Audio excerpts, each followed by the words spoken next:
محمد.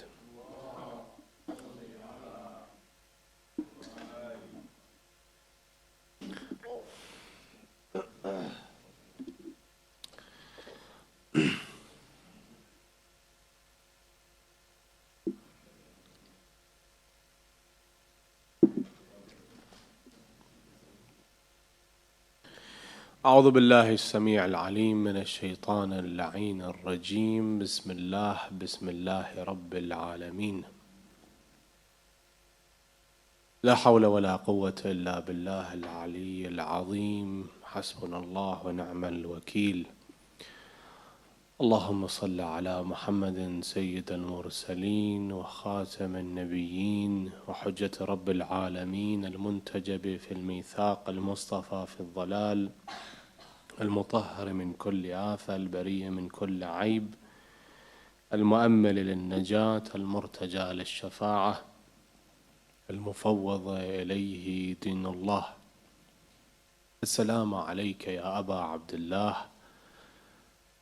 وعلى الأرواح التي حلت بفنائك، عليك مني سلام الله أبدا ما بقيت وبقي الليل والنهار، ولا جعله الله آخر العهد مني لزيارتكم. السلام على الحسين وعلى علي بن الحسين وعلى أولاد الحسين وعلى أصحاب الحسين وعلى أخته العقيلة زينب وأخيه أبا الفضل العباس، ورحمة الله وبركاته. قال الله العظيم في محكم كتابه الكريم: بسم الله الرحمن الرحيم، وعاشروهن بالمعروف فإن كرهتموهن فعسى أن تكرهوا شيئا ويجعل الله فيه خيرا كثيرا. آمنا بالله. صدق الله العلي العظيم. For the hastening appearance of Imam صاحب العصر والزمان، أرواحنا وأرواح العالمين لتراب مقدمه الفداء. Aloud صلوات.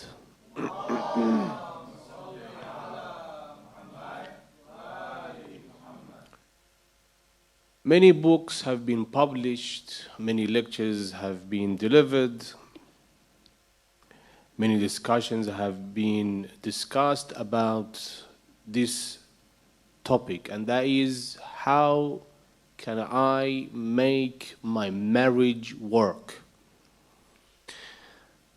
Finding the right person to live your life with, share your life with, a partner, a soulmate, has its difficulties, especially in this time and age when we are in a time of technology, and some people think that this is a step forward. You find that actually for humanity it's a couple of steps back, because we're not that much interacting like before. You might find a gathering of 10, 20 people. There's not much of discussion. They look in each other's eyes and they talk, but there is more of everyone head down, looking at the screens and going from page to pages, from app to app. There's not much discussion. So finding a soulmate, finding a partner has its own difficulties, and we already spoke about that, I think last year. Imam Ali ibn Abi Talib alayhi afdhalu salati wassalam sets a great example when it comes to Aqil, and says to Aqil, I'm looking for a woman that comes from a brave family. Brave family. So the request of Amir al-Mu'mineen from his brother Aqil is that I'm looking for a woman that the qualities of this woman is not like the youth today. They think that the woman must be beautiful, must be blonde, for example, a brunette, or her eyes must be green or blue, and she must be that tall or that much of a weight. No, he says, I'm looking for a brave woman, comes from a brave family, because from that woman she will give birth to a son who also going to be brave, and so on and so forth. You find the hadith of Ahl al-Bayt salamullah alayhim. They say that do not marry a woman because of her beauty, because the beauty fades away.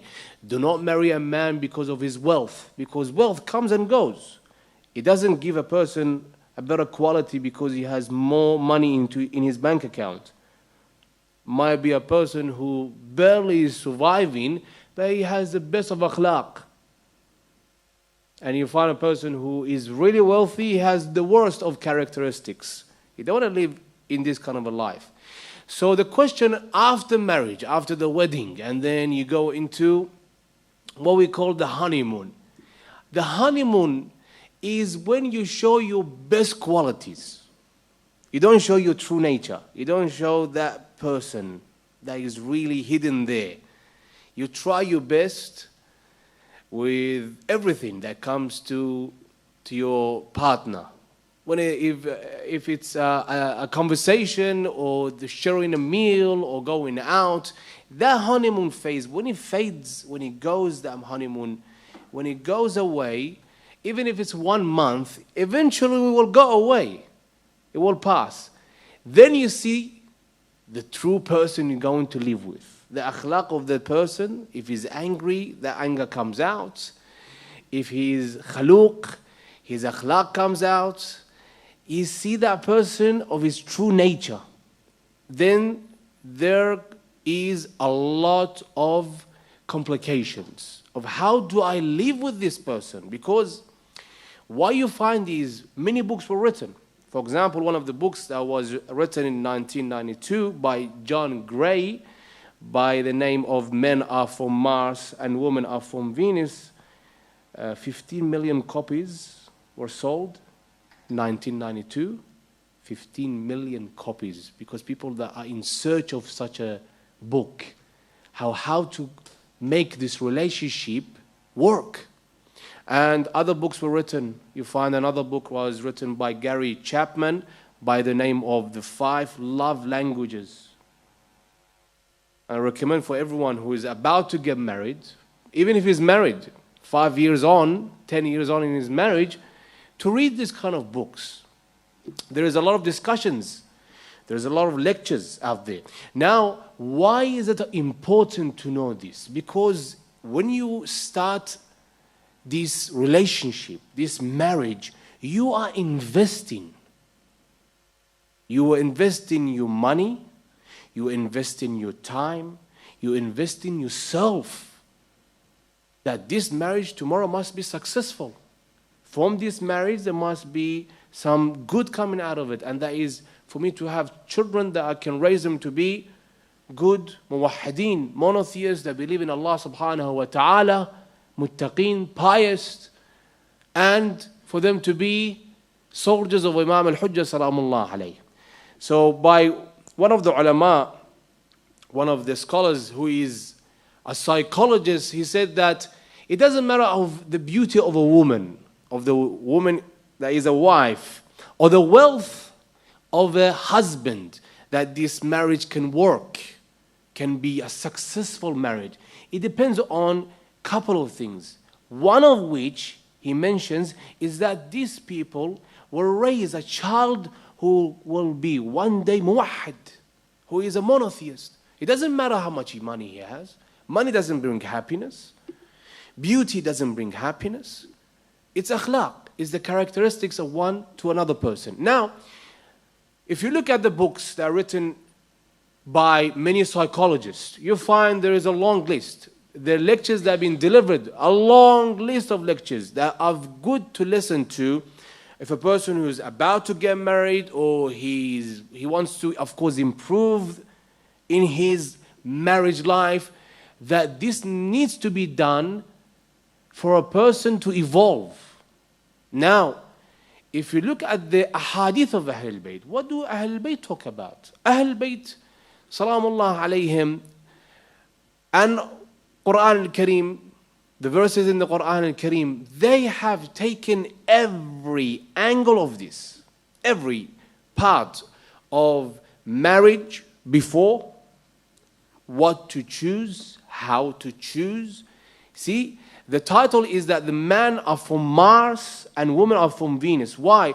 Why does he say that? John Gray, who is a psychologist who spent most of his life working on this, he comes with a title saying men are from Mars and women are from Venus.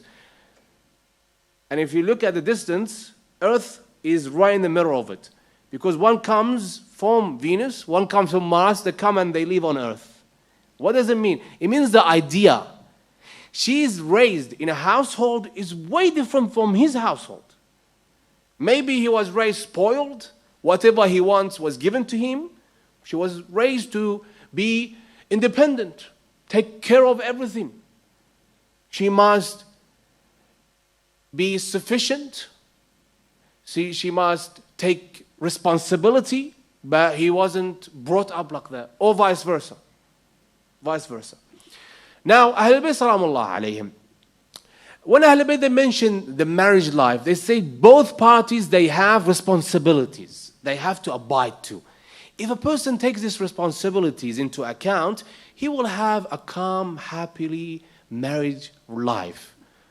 They asked a 70-year-old man, you've been married for how many years? He said, 50 years. They said to him, happily married? He said, yes, happily married. What's your secret? He said, whatever she says, I agree to it. I don't argue with her at all. Whatever she wants, it's hers. What he's done here is he made the right choice. 50 years of marriage, give her whatever she wants. That will be a marriage that is going to be successful. Let her do whatever she wants. If I want to argue with her, that's not going to be any good. But when it comes to Islam, a hadith of Ahlul Bayt Salamullah alayhim, Ahlul Bayt, they don't take one side and they neglect the other. They don't say, well, man has all the rights and women have no rights. No. Or they say, woman has all the rights, man has no right. Both sides, they have responsibilities they have to abide to. For example, when it comes to the man and what his responsibilities are, when it comes to his wife, it says that you have to feed her and provide what she wants to be, to eat, to drink. You can't be leaving her to starve. You cannot take into account everything you bring in the house, that I brought you this, I brought you that. This is a haqq on you that you have to abide to, whether you like it or not. You have to do this. Feed her, and then shelter her. You have to provide a safe accommodation for her to live on. What's the third one? The third one is very important. And if she makes any mistakes, forgive her. Forgive her. What is this? Forgiveness. On top of that, compromise. If two parties, they compromise, wa alaykum assalam wa rahmatullahi wa barakatuh. If the two parties, they compromise that I know his likes and dislikes, how can I work this out? Because he's my husband now. The problem is now, in this time and age, when it comes to any hardship in marriage, they think the only way out is divorce. Get divorced from him. Why are you taking him into your house, taking care of him, feeding him, cooking for him, cleaning the house, and he's not a good husband? Just divorce him, as if this is going to be a good solution. There was this singer in Middle East, very known singer. This woman, she divorced 5 men during her marriage lives. 5 men.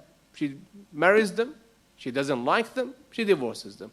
On the 5th marriage, she tweeted that tomorrow I will have a big celebration in my house. Whoever wants to come, let them come. I'm celebrating my 5th divorce. So she's celebrating her failure. That's a failure for a person not to live a life with 5, not one husband, with 5. One wasn't good, well, he's out of the picture. As if this is like dominoes. One falls, okay, we have another one. Another one, 3rd, 4th, 5th. And people, they actually cheered for her. Well, she wasn't happy. Divorce comes in some places. Divorce comes if that marriage is a marriage that results in abusive language, nastajiru billah, domestic violence, or if he drinks, or if she done anything, out of what we have, that boundaries, she goes off that rail. there are some that justify this, and that is divorce. If a person divorces another person and he has children, that will be a bigger problem. So, when a person wants to have any business, what they do is they research, and that's why is when a person is about to get married, when he's looking for a soulmate, he has to do that research. She has to do that research. Now, in this time and age, when it comes to this, they say, how much money does he have? Does he have a house? Does he have a car? The question of his ilm, his knowledge in masail of fiqh, that does he know any of the masail fiqhiyya, that tomorrow when I marry him, he knows what is okay, what's not okay? Does he pray? Does he fast? Does he read Quran? You never hear these questions. The first question is, does he work? Can he provide? Well, this is important. Of course, he has to provide. He has to take responsibility in that part of life. But this is not the number one and only. That if he works well, that's 99% of problems solved. And the other, well, we can work it out later. If the person is not a pious person, he is not a person who observes salat, what will tomorrow be? Because we're talking about long-term marriage. This is not something that you can buy and then return if you have the receipt. So number one is research, and then care of one another, compromise. If you look at the ideal marriage between the two, are the marriage of Amir al-Mu'mineen, Ali ibn Abi Talib, salamullah alayhi, and Fatima al-Zahra, Sayyid Nisa al-Alameen. If you look at this marriage of these two, you find it to be the ideal marriage, the perfect marriage. A person must look into the life of Amir al-Mu'mineen. So that is another one, that a person takes responsibility. When a man comes home, Amir al-Mu'mineen, who is a conqueror of Khaybar, he is the commander of the faithful. علي مع الحق والحق مع علي علي مع القرآن والقرآن مع علي. After Rasulullah sallallahu alayhi wa alihi wa sallam, there is no one higher in humanity in this world of ours than Amir al-Mu'mineen. Rasulullah, then Ali. Ali, when he comes home, he sees what Fatima wants. He gets up and he cleans the house. He prepares food with her. He takes care of the child, of the children. Imam al-Hasan, Imam al-Hussein, Lady Zainab. He takes responsibility. How can I provide? How can I help? Because you two are working together, not against each other. That is where it plays a big role. If a person, when he starts a life, he thinks and he believes that I'm working with her to provide a good life, then they don't have that many arguments. But if they think, you know what, I'm working against her, she's working against me, then they have conversations here and there that comes to a negotiation, debate, and then big fights, and then what do we do? Call the Sayyid, call the Sheikh, let's see if we can return this man, get a divorce, and for some small thing, they make it big. What's the other one? Tackling the issues. Of course, when you start a life like that, for you to think that I'm starting a life and there's not going to be any problems. Which life is this? Of course there's going to be discussions here and there. You're going to fight. You're going to argue. As he said, John Gray, women are from Venus and men are from Mars. You're not going to be always colliding on the same, and you're not going to be always on the same page. You're going to have arguments here and there. So thinking that there's not going to be any problem, any discussions, any fights, well, this is not a life. There's not going to be anything like that. That is merely a person who is delusional, who thinks this is going to happen. So if you look at it, Ahlul Bayt salamullah alayhim, they made it very clear. So Imam al-Sajjad Zain al-Abidin in Risalat al-Huquq, the Charter of Rights, the Imam says, Imam Zain al-Abidin, one of the legacies of Imam Zain al-Abidin is this, Charter of Right, رسالة الحقوق. The حقوق that we have, the حقوق that we have to abide to. In the right number 20, the right of the wife, the Imam Salamullah alayhi says, and the right of the wife is that you provide to her, you comfort her, alaykum salam wa rahmatullahi wa barakatuh, and you see what is God's favors that you can give to her, nothing more than that, and that it goes beyond, because today, as I said before, there is a lot of problems when a woman is sitting down 24/7 looking at the social media page to page and look at this, look at that. She bought that dress, he went here, he went there. He's providing to his family, they're taking them to this vacation, they're buying this house, they're buying this car, and this negotiation happens, this fighting happens at home, that why don't we have it? Here, the Imam Salamullah alayhi says that give to her what Allah favors. And for the woman to be muttaqiyah, to be content. She sees that, you know what, this is enough, qana'ah. And for the man, same thing.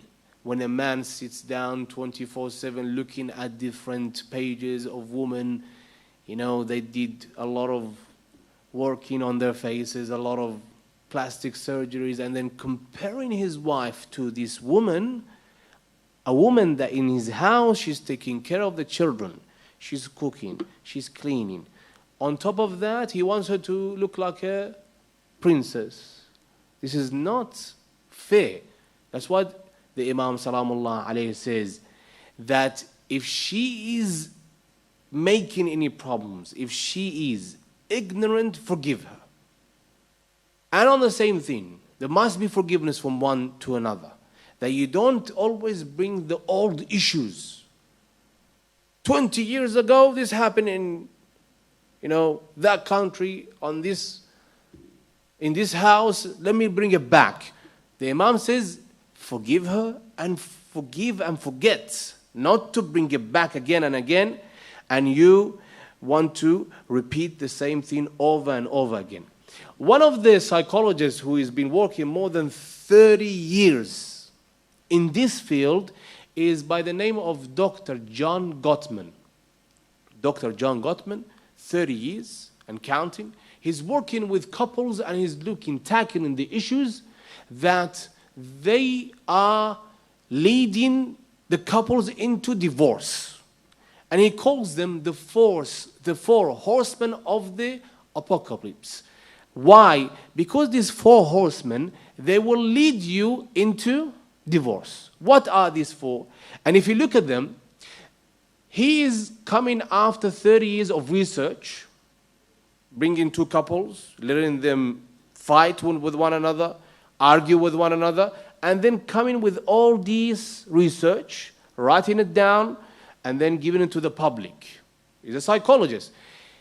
Islam, Quran al-Kareem, 1,400 years ago, he already talked about this. Islam has mentioned this, Quran. Ahl al-Bayt, same thing, they mentioned it. So if you look at each and every one of them, we already have it in the Quran al-Kareem. But this is after 30 years of research, this is what he figured out. There are four horsemen of the apocalypse. And these four horsemen, they will lead you into what? Divorce. What is the first one? Criticism. He comes home, he's tired, she's tired, and they criticize each other. Why is this here? Why is that there? What does the Quran says? Quran says, look at the ma'roof. Look at what the other person done right. Look at the good things, not at the bad things. Look at what is good and then point out to what is good. That is one of the signs, one of the languages of love. One of the languages of love is what? That you come up with the words of affirmation and you tell the other person what they did good. And you do what? You appreciate the other person. Quran Kareem already said that. Look at the ma'roof of the other person. Ahlul Bayt Salamullah alayhi, same thing. Now, from one side, if there is a problem that they have done or a mistake, most of the time it's just a mistake. Look at that, forgive it. Not just this, look at the ma'ruf that you can bring up and forget this. This is the first one that must be addressed. That if this criticism comes more and more and spreads, what it will become, it will evolve into what? It will evolve into disrespect and contempt. When they're married, they respect one another. They hardly look into each other's eyes. But when they are living 1 month, 2 months, 6 months, 2 years, 3 years in their marriage, they start to criticize one another. If that evolves, it becomes what? They disrespect one another. The least he can say to her, he calls her by an animal name. She does the same thing to him. Same thing to him. And who is the victim here? You might find, well, it's between two. Of course this happens. Yes, that's right. And it's normal. But these two, male and female, husband and wife, when they have 1 or 2 children, and they look at the parents, one is calling the other by these names, what do they think? What do they think? Look at this. And they bring them up in a household, they scream at one another, they disrespect one another, and it becomes contempt. It becomes disrespecting. It says in the day of judgment, a woman comes and stands in front of Allah. She's judged. She says, Ya Rabb al-Alameen, I want to judge my husband and I want him to pay for what he did to me. What did he do? Did he slap you? Did he abuse you? She says to him, to Allah. She says to Allah subhanahu wa ta'ala, he called me names. Called me names. My name is Fulana. He called me by this animal. And I told him many times, don't call me by that in front of my children. He was disrespecting me. He was laughing. Ya Rabb al-Alameen, I want payback. And Allah subhanahu wa ta'ala, He takes back payback from the husband of hers. Same thing. If the woman disrespects the man in front of the children, now he can't provide, for example, for 1 month. She brings him down, she belittles him, that why you can't provide, others are doing it, why not us? Well, others, they have their own lifestyle, and they will be judged on that lifestyle they live in, and you will be judged on your lifestyle you live in. في حرامها عقاب وفي حلالها حساب. They don't think, well, they're going for a vacation that costs them hundreds of, maybe thousands, or let's say tens of thousands. Allah will not judge them. Everything will be judged, small and big. في حرامها عقاب وفي حلالها حساب. Now she belittles him, same thing. So it becomes disrespect and contempt. What's the other one? That is the person who's not taking responsibility. He becomes defensive. And there's a strategy of many, they become very defensive. They fish out for some excuses. They don't take into account of what they did was wrong. And that evolves and evolves and evolves. As we said, it's a problem that becomes bigger and bigger over time, to a part you each take a separate path, and then you have children, they here suffer. And they don't know what to do, especially if they're young. And they are brought up in a society, in a community today. If you look at outside, you can see how it's teaching the children of what's happening today and age. They will lose the path. Who can guide them to the right path tomorrow? That is a big question itself. So, that is the defensiveness, that you're not taking responsibility. Allah subhanahu wa ta'ala in the Quran Kareem says everyone has to take responsibility of whatever they've done. In the Quran Kareem, Allah subhanahu wa ta'ala mentions this ayah, this verse, فَمَنْ يَعْمَلْ مِثْقَالَ ذَرَّةٍ خَيْرًا يَرَهُ وَمَنْ يَعْمَلْ مِثْقَالَ ذَرَّةٍ شَرًّا يَرَهُ. Why mithqal? Allah says an atom of good, you see the result of that. An atom of bad, you see the result of it. That means everyone is accountable for their deeds. Don't say this is a small lie, Today they call it a white lie. It's a small lie. It's small. And it doesn't matter. And you don't take responsibility. And you go on and you live a life where you don't see something that is big. This is going to ruin your life. The last one is stonewalling. You're talking to her. She's talking to him. He looks away.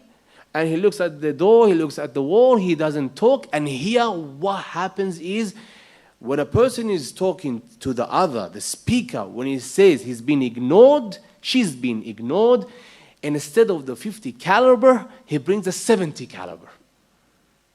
And instead of 70 caliber, he brings a machine gun. And instead of a machine gun, he brings a tank. What happens here? Anger takes over. When the anger takes over,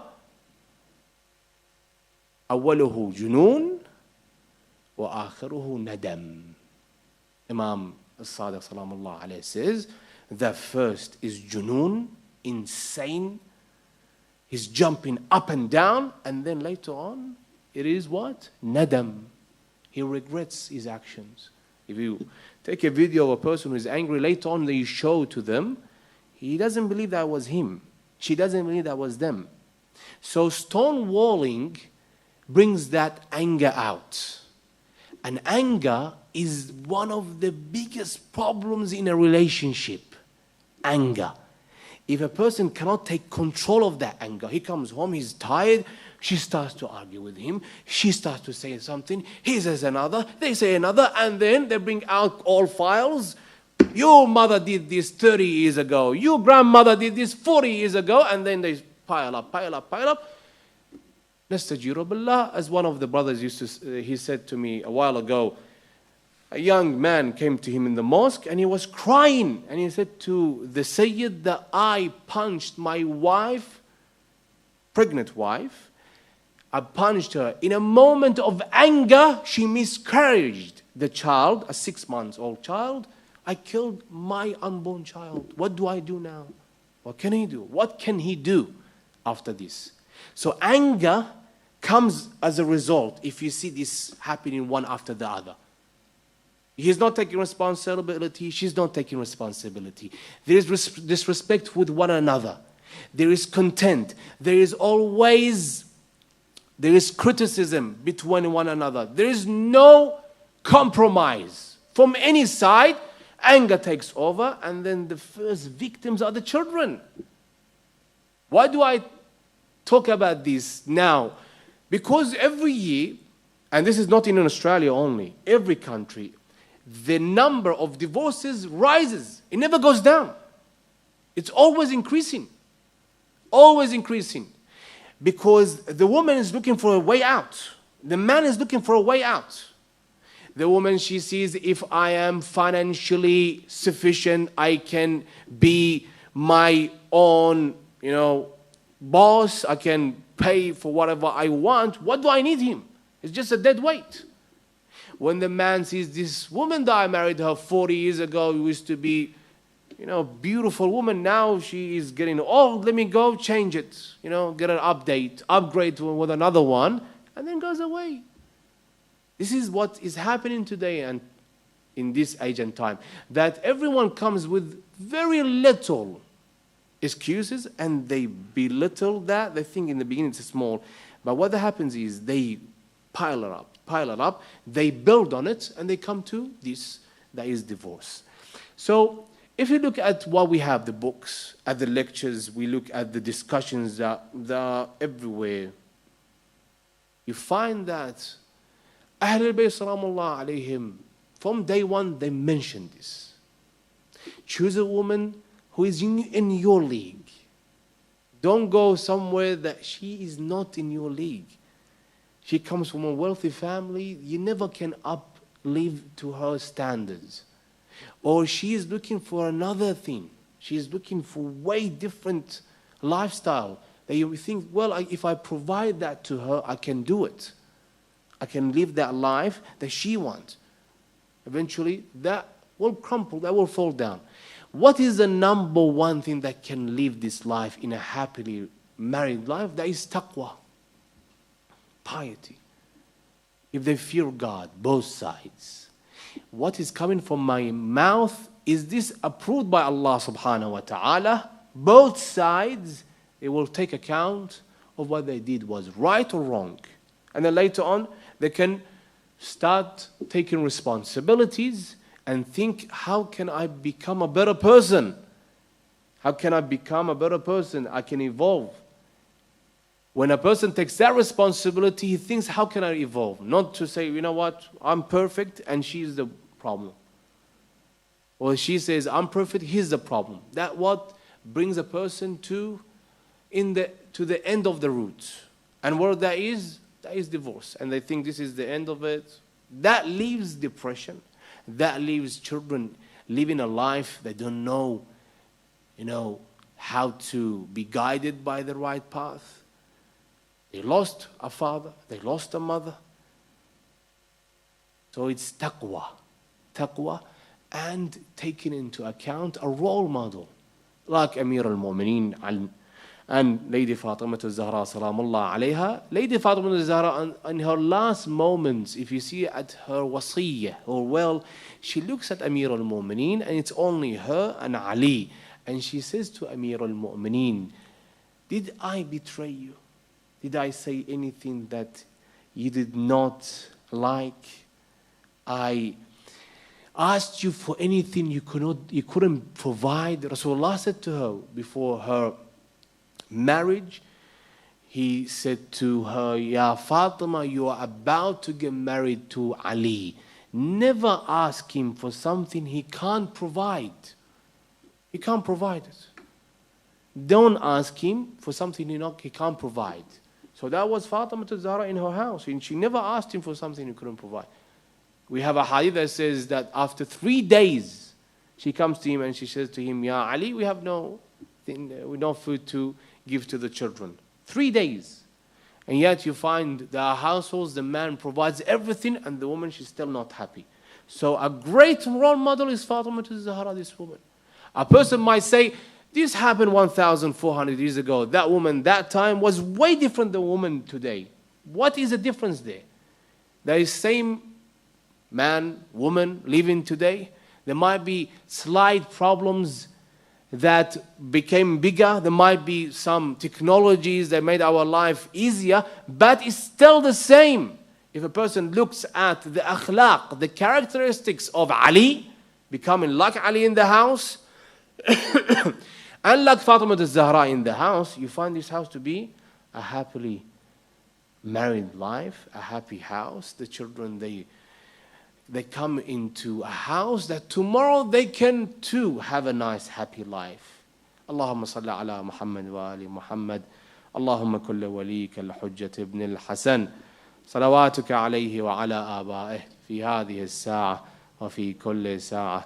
وليا وحافظا وقائدا وناصرا ودليلا وعينا حتى تسكنه أرضك طوعا وتمتعه فيها طويلا يا رب الحسين بحق الحسين اشف صدر الحسين بظهور الحجة يا رب الحسين بحق الحسين اشف صدر الحسين بظهور الحجة يا رب الحسين بحق الحسين اشف صدر الحسين بظهور الحجة بسم الله الرحمن الرحيم يا مفيد يا غفور يا ودود اغنى بحلالك عن حرامك وبطاعتك عن معصيتك وبفضلك عمن سواك برحمتك يا أرحم الراحمين. الفاتحة قبل الصلاة على محمد وآل محمد.